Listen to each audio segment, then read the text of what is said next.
Okay, the second person I'm featuring today is Frances Thompson, who lived from 1840 to 1876, and I was like, oh my god, transgender black woman, 1840 to 1876, we gotta know about it. Hey, hi, hello, welcome back to hashtag Spill the Beans. I'm Tara Priolo, I'm your resident black, biracial, multi-passionate musician, and I talk about the issues that nobody wants to talk about and push you to do the same. Today, we're doing spotlights. For Black History Month, I'm doing two trans women that I have never heard of, and I'm very excited to share with you. So let's just crack into it. Hello from the next day. Heavy content warning, stop here. Heavy content warning for essay and grape. Heavy content warning, stop if you need to. Okay, so I'm reading this from blackpast.org. It says, Frances Thompson, a transgender woman and anti-rape activist, became one of 5 black women to testify before a congressional committee that at the time was investigating what occurred during the Memphis riots of 1866.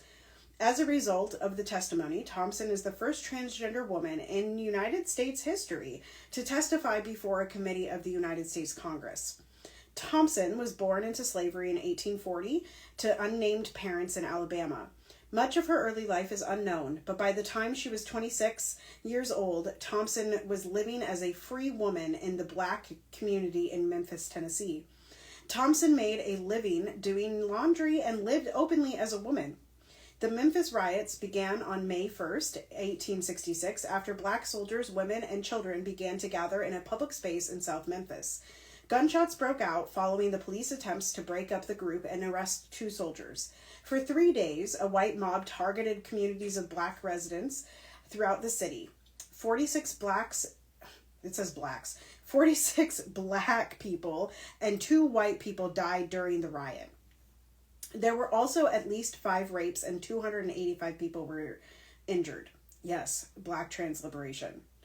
During the riot, Thompson and a roommate, Lucy Smith, were gang raped by 7 white men, including 2 police officers.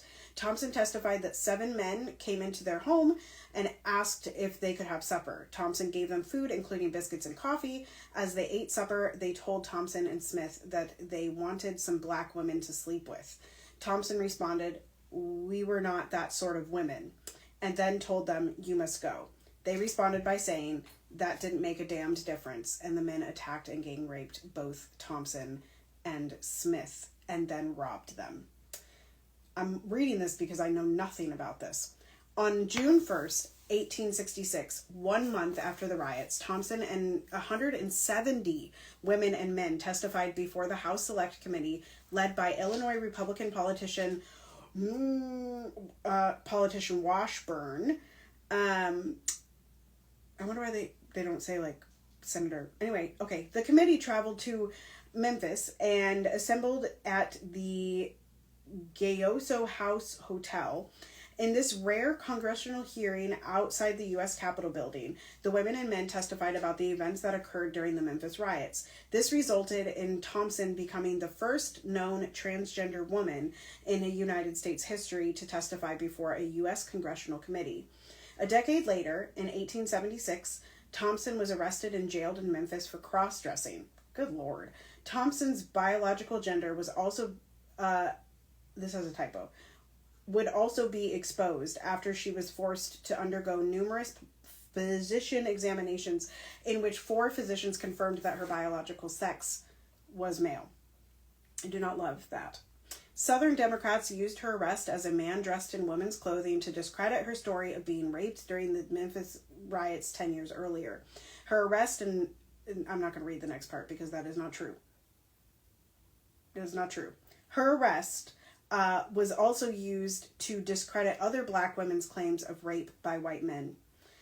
The Democrats suggested that the entire congressional report was used mainly to manufacture propaganda to support Reconstruction. After her arrest and conviction for cross-dressing, Thompson was sentenced to the city chain gang, where she was forced to wear men's clothes and suffer sexual abuse. Frances Thompson was eventually released later in 1876, but she died later that year from dysentery at the age of 36. oh my God. I didn't know about this person at all. At all. I will, with that, continue to be anti-racist, be safe, wear a mask, make good trouble, do good work. Happy birthday, John Lewis, a couple days late. Happy last day of Black History Month, although Black History Month happens 365. Okay, Black History Month, okay. I love y'all hardcore. Joy is our revolution. Step into it and belong to it. And I